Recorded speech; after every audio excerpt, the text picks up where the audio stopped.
Premier ലീഗിൽ Manchester സിറ്റിക്കും ലിവർപൂളിനും തോൽവി. Manchester സിറ്റിയെ ന്യൂകാസിൽ യുണൈറ്റഡ് ആണ് പരാജയപ്പെടുത്തിയത്. സെന്റ് ജെയിംസ് പാർക്കിൽ 1-നെതിരെ 2 ഗോളുകൾക്കാണ് ന്യൂകാസിലിന്റെ വിജയം. ഗോൾ രഹിതമായിരുന്നു ആദ്യ പകുതി. ഡൊണ്ടർമയുടെ മികച്ച സേവുകളാണ് ആദ്യ പകുതിയിൽ സിറ്റിക്ക് തുണയായത്.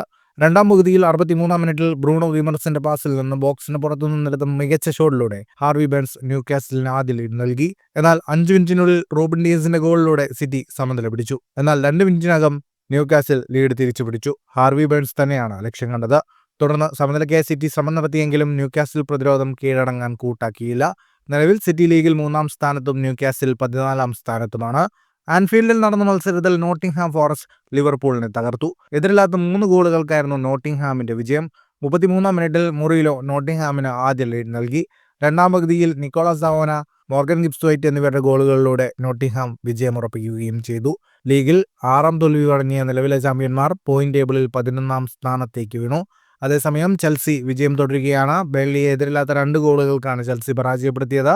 ആദ്യ പകുതി അവസാനിക്കും മുൻപ് പെഡ്രോ നെറ്റോ നേടിയ കിടിലൻ ഹെഡറിലൂടെ ചെൽസി മുന്നിലെത്തി. പിന്നീട് 88-ാം മിനിറ്റിൽ എൻസോ ഫെർണാണ്ടസ് നേടിയ ഗോളിലൂടെ ചെൽസി വിജയമുറപ്പിക്കുകയായിരുന്നു. ഈ വിജയത്തോടെ ചെൽസി ലീഗ് ടേബിളിൽ 1-ാം സ്ഥാനത്തുള്ള ആഴ്സണലിന് 3 പോയിന്റ് മാത്രം പിന്നിലായി 2-ാം സ്ഥാനത്തേക്ക് എത്തി. മറ്റു മത്സരങ്ങളിലേക്ക് വന്നാൽ ബോൺമൗത്തിനെ വെസ്റ്റ് ഹാം സമനിലയിൽ തളച്ചു. ഇരു ടീമുകളും 2 ഗോളുകൾ വീതം നേടി. ക്രിസ്റ്റൽ പാലസ് എതിരില്ലാത്ത 2 ഗോളുകൾക്ക് വോൾസിനെ പരാജയപ്പെടുത്തിയപ്പോൾ ബ്രൈറ്റൺ ബ്രെൻറ്റ്ഫോർഡിനെ 1-നെതിരെ 2 ഗോളുകൾക്ക് പരാജയപ്പെടുത്തി. അതേസമയം സണ്ടർലാൻഡ് ഫുൾഹാമിനോട് എതിരില്ലാത്ത 1 ഗോളിന് പരാജയപ്പെട്ടു.